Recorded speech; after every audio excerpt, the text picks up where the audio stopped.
Alright, welcome back everybody. We're going to do a pod review for you today. It's going to be on this pepper right here, and this is called the Ethiopian Brown.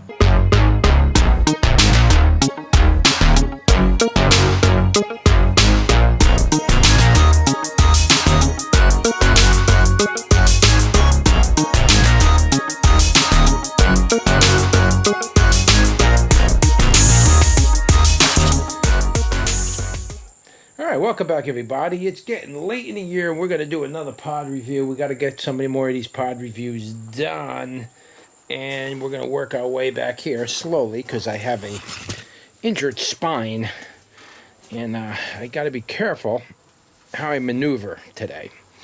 So I'm looking at this pepper. I've been looking at a few of them. Got a couple brownies ready here. But we're going to do this brownie here. Now I've done reviews on this in the past. And this is called the Ethiopian Brown, and it's a very interesting pepper. So let's pick one of these, and we'll give this a go. Now this isn't fully ripe, and I know it's not fully ripe, because generally these peppers go from like a shiny color to a satin color when they're fully ripe, and I'll try to show you that in the light. It's like half ripened, but we'll try to show that to you. Now it's a funny pepper, and that's one of the things that they do. Oh, I gotta be careful here. Bad back. So, I'll try to get you in some good light here.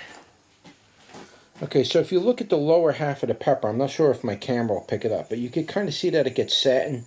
It's satin or flat colored. There's no glossiness to it down on the lower half. But then you look at the upper half of the pepper and you can kind of see it shiny. Alright, you see how that is?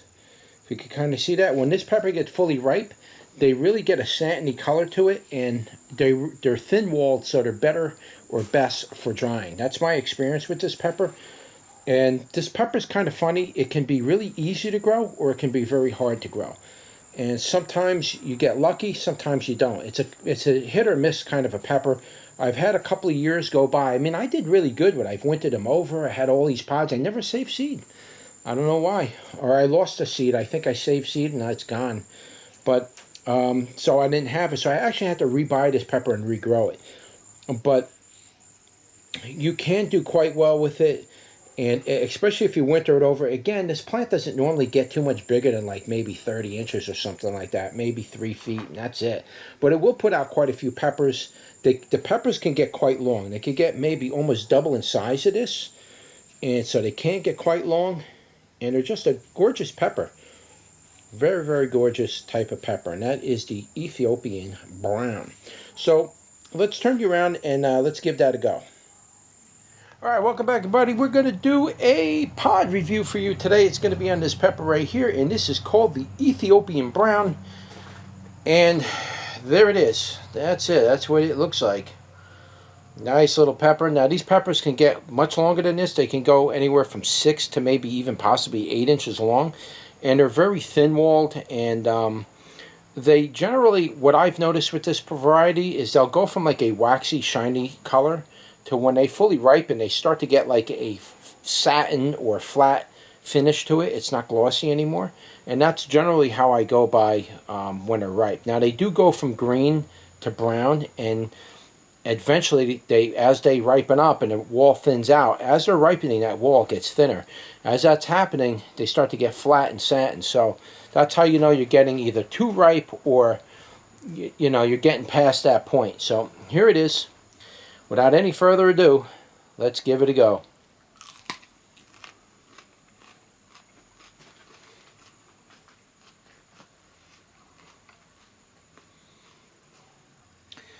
I had to spit some of that out. It was a little bit too tangy for me. Now, that could just be the time of the year that's causing that. I don't remember these being that tangy, but this thing was pretty tangy. Originally, when I first bit into it, it did have a little bit of sweetness. But then after that, it followed up with this strong, tangy flavor.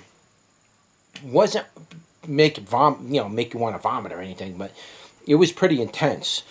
Now, it does have heat on it, but that tangy flavor really caught up quick, and it was kind of unexpected, to be honest with you. Wasn't bad because the flavor of the pepper itself actually tastes pretty nice. What does this pepper taste like? As a fresh pepper, of course. This pepper would be most suitable for drying, to be honest with you. What does it taste like fresh? It's weird. It doesn't necessarily taste like an annuum, but it tastes similar to like maybe a possibly cayenne flavor, but it has its own flavor. Nothing intense, nothing chocolatey or coffee flavor or nothing like that.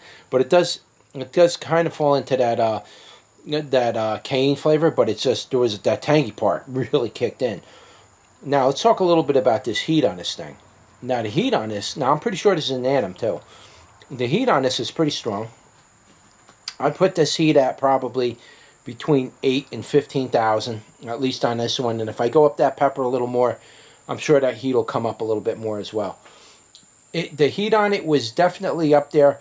The type of heat that it is, well, I chewed it on this side of my mouth, so it's really kind of concentrating in that area. It's burning the gums, between the teeth,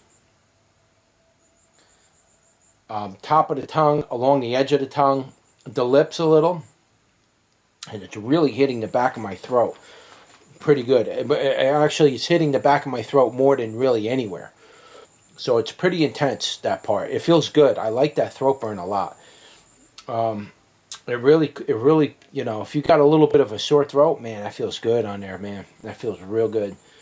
But that's where I feel it the most. Now, again, that intensity of it, it's kind of almost like, I don't want to say chancy burn or chinensi burn. I would probably say it would probably be more like, it'd be more like falling into the Pekin type of a burn. The annuum, the wild annuums, that Pekin, those glabucicolum type of burns, it's kind of falling into that, believe it or not. It's pretty intense. It's not a light burn. But it's a nice burn. It's a nice burn. Again, I wouldn't put it too much past that, but then again, you know, I don't know what the actual Scoville rating on these are. These could go up to 25, 30,000 Scovilles. I don't know. I'm just telling you what this pepper is. Now, as far as the wall thickness on this, you can see that it's very thin. I don't know how to get you to see this here. I'm going to try to bring you outside.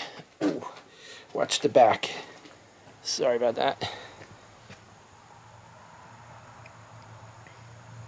You see the wall thickness is really thin on this? It's thin like a cayenne. Okay, so just keep that in mind. It's very thin wall thickness. The skins were very, very thick on it. Very thick. This pepper is absolutely most suitable for drying. I wouldn't even pickle something like this. This is a drying pepper. And then you can break it up or grind it up nice. You get a really nice powder out of it. But yeah, it's got a nice burn on it. And it's definitely, the flavor of it was kind of awkward eating it fresh.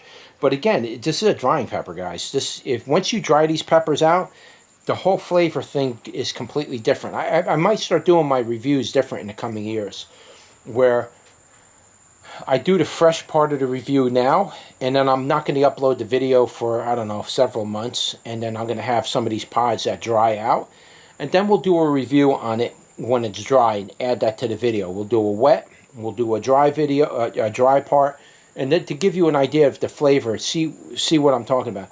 It's a lot of work to do that, but I'm telling you, a lot of these peppers, a lot of people get turned off on them because of what I say, because they're thinking that you're going to eat them fresh. A pepper like this is not a fresh-eating pepper. This is a drying pepper. So just keep that in mind. It's definitely a good pepper to grow. I've grown this now for several years. This is probably one of the first types of peppers I were growing when I first moved up into Pennsylvania.